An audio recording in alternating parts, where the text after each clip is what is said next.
It's been a tough few weeks for America's liberal cable news channel MSNBC. Critics calling its journalistic credibility into question. Some analysts separately wondering about the channel's longer-term future. The hosts of Morning Joe, one of the channel's flagship shows, have long been outspoken critics of Donald Trump, warning he poses a threat to democracy. Earlier this month, they made a surprise announcement on air. Take a look. Last Thursday, we expressed our own concerns on this broadcast and even said we would appreciate the opportunity to speak with the president-elect himself.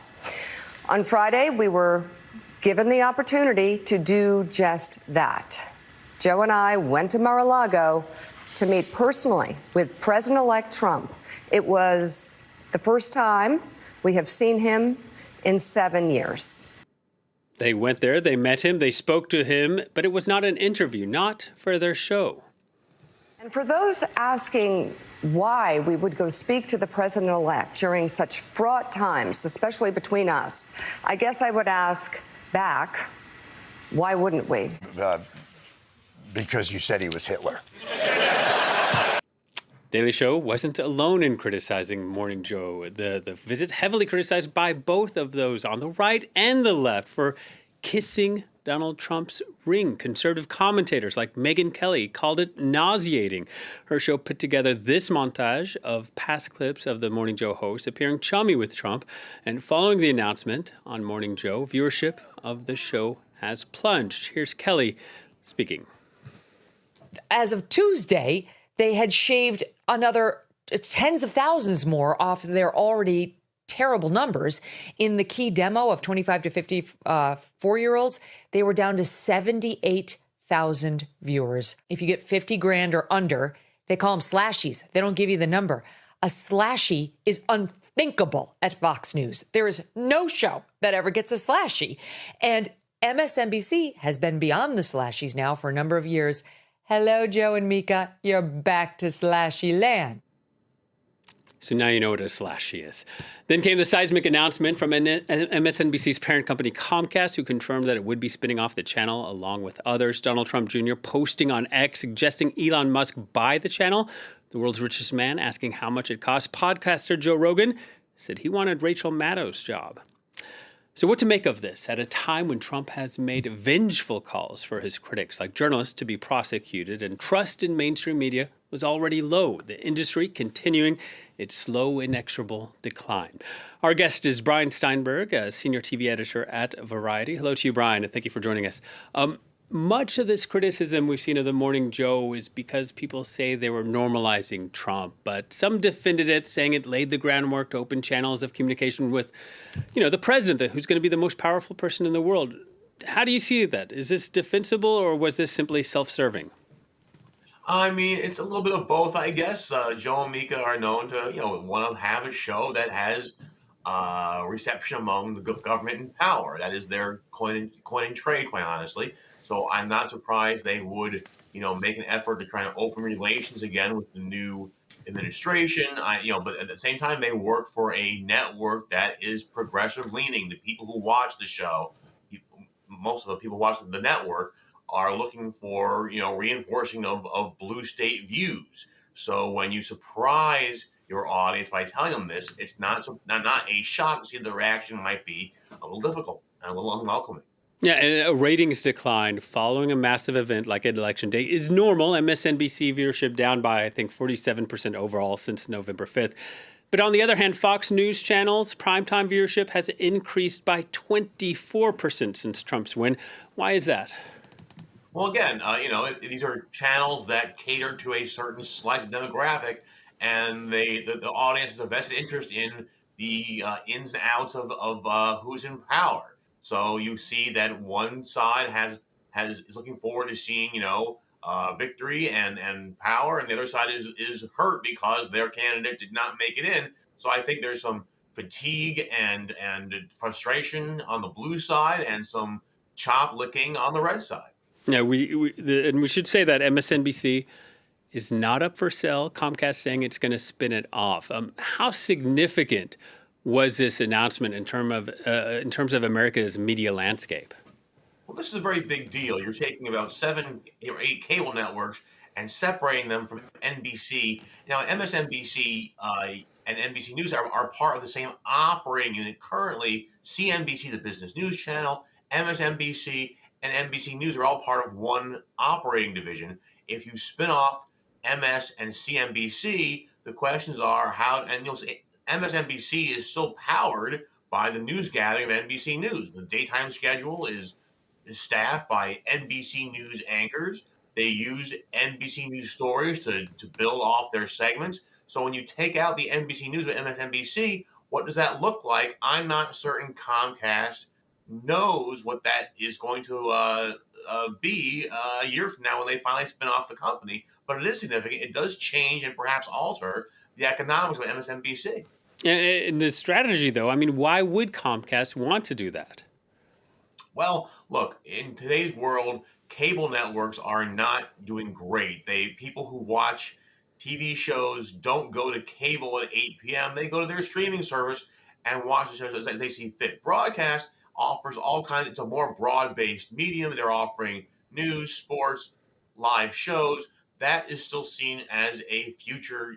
With a future, has audiences coming in, big audiences all at the same time. Very lucrative to advertisers. Streaming, which NBC also owns, has that there. But cable networks, which cater to niches, and these niches can now go to watch the shows as they see fit. They need to tune in at one given moment. So the cable networks, and you've seen over at Warner Discovery, Warner Bros. Discovery, they've written down the value of many of their cable networks. So has Paramount Global, also written down the value of their cable networks. Cable is in decline. People are cutting their cords. They are watching streaming services instead. Yeah, Brian, you're at Variety. I'm at First 24. Two journalists talking from dying print and broadcast media. I'm curious, though, when we see these declines among mainstream media outlets, cable news, does that also point to the rise of alternative media? Well, sure. You're seeing all kinds of people break off from their networks or publications and take up a Substack or a YouTube channel or all kinds of newsletters. You're seeing more and more people try their hand at their own standalone business. These are not guaranteed businesses. Podcasts are almost infinite at this point. I feel like newsletters we're hitting peak newsletter. So these are not guarantees, but if you can find a niche that wants to follow you and will pay for the privilege, you might find yourself in business for yourself. Yeah, and setting up a podcast studio or a YouTube streaming studio, a lot cheaper than running a TV channel. Brian, a question for you. When we see what they're talking about here in terms of a spin-off, you mentioned we have to see what form it'll take, but is there any idea about like editorial content, how that would look if it is spun off, what MSNBC's editorial line would be like, if the parent company would have some say in it, if it would be independent or what?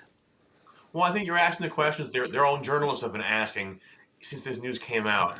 There are concerns that given the split, would MSNBC have to give up the NBC connection in its name? Will it be cut off from NBC news gathering? Will they have to build their own news desk from scratch? Will they be able to even use the peacock marks that are part of NBC? These are all big questions. I don't think the answers are evident yet. One wonders if MSNBC becomes an all-opinion channel, even more heavily on opinion analysis and less on actual news, if it's spun off from NBC. There are lots of questions. I don't think Comcast has answered them yet. Yeah, we know Elon Musk has deep, deep pockets. Should the possibility of him down the road potentially buying MSNBC be taken seriously, or are he and Don Trump Jr.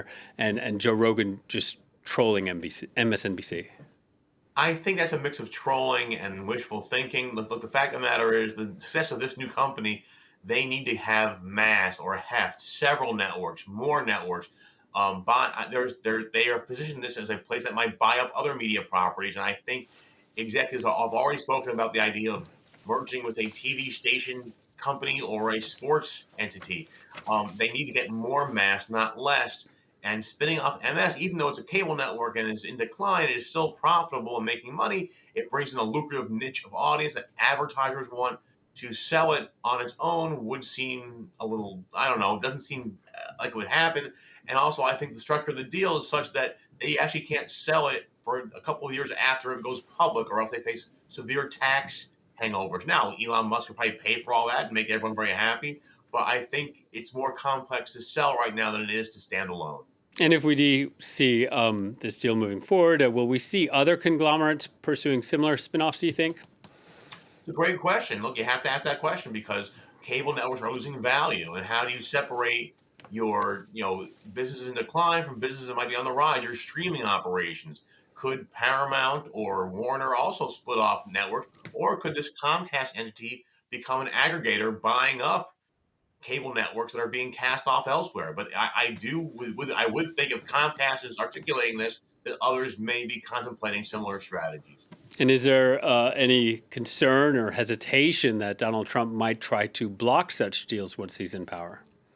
Well, always a concern, and I think it is something to worry about. He played a role in kind of delaying AT&T's purchase of Warner over threats about CNN. So certainly there are, when you have elections, there are consequences, and different people in power can delay or put their thumb on the scale on certain things. So sure.